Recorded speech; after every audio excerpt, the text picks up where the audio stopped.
Ça fait plus d'un mois que je poste sur cette chaîne à propos de différents sujets. D'ailleurs, merci pour la force sur les dernières vidéos, ça fait très plaisir. Mais il y a un truc qui systématiquement revient en commentaire. C'est mon œil gauche. Là, je suis obligé de le cacher parce que ce qui se cache en dessous là, c'est vraiment pas ouf. Et pour ceux qui l'ont pas vraiment remarqué, j'avais comme une boule sur ma paupière gauche, genre supérieure. Et ça semblait inquiéter certaines personnes. À part moi, visiblement, pendant un moment. Mais c'est plus le cas. Puis t'en as d'autres qui me vannaient, vas-y, pendant. La réalité, c'est que je suis un sgeg. Je vous explique. En décembre, un jour, je me réveille et je remarque que, wesh, bizarre, ma paupière, elle a gonflé, on dirait. Au calme, je me fais pas plus de soucis. Parce que pour moi, ça ressemble vraiment à un truc passager de ouf. Grosse erreur de ma part. Je le reconnais. Quelques jours plus tard, ça gonfle encore. Donc je décide de me renseigner. Et je vois qu'en fait, je dois juste utiliser des compresses chaudes. Du coup, c'est ce que je fais. Et guess what? Ça finit par partir. Communauté de chat. La semaine d'après, j'ai une boule sur la paupière.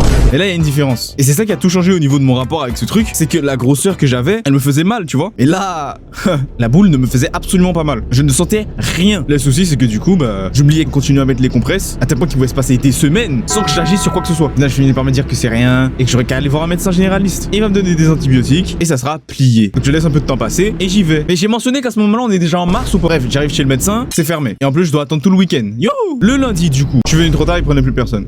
Je reviens le lendemain tôt et là, je peux enfin avoir ma consultation. Et quand c'est finalement mon tour de passer devant le médecin, elle capte direct, c'est un chalazion. Dès que j'ai entendu le mot chalazion, tout s'est aligné. En fait, j'avais déjà eu cette merde quand j'étais petit. Et à ce qu'on a dû m'opérer et genre l'anesthésie, il a pas fait son effet. Ou alors il a pas assez fait effet, j'imagine. Et on m'a entendu hurler, mais de baiser dans tout l'hôpital. Bon, je suis un maxeur. On m'a entendu hurler. Mais évidemment, j'aurais pas revivre ça, hein. Pas vrai, madame. Madame médecin là. Hein? Madame. Au final, comme le chalazion semble mou, elle me prescrit une pommade à mettre matin et soir pendant quelques jours. Mais dans le doute, elle décide quand même de me faire un courrier à remettre à l'ophtalmo. Mais évidemment, ça servira à rien.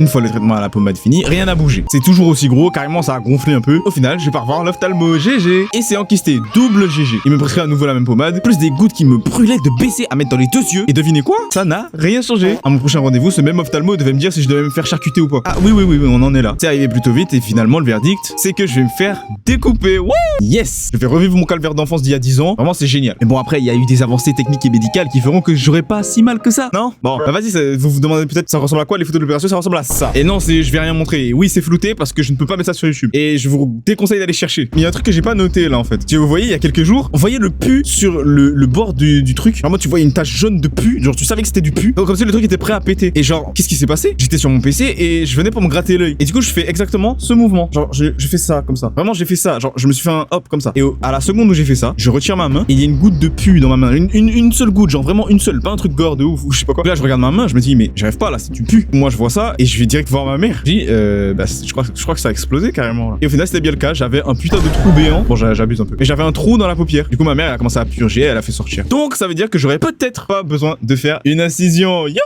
Et du coup, depuis que ma mère a purgé, c'est super moche et j'ai pas trop envie de montrer ça en vidéo, quoi. Voilà. Je sais pas si je serai comme ça pendant encore les prochaines vidéos, mais voilà.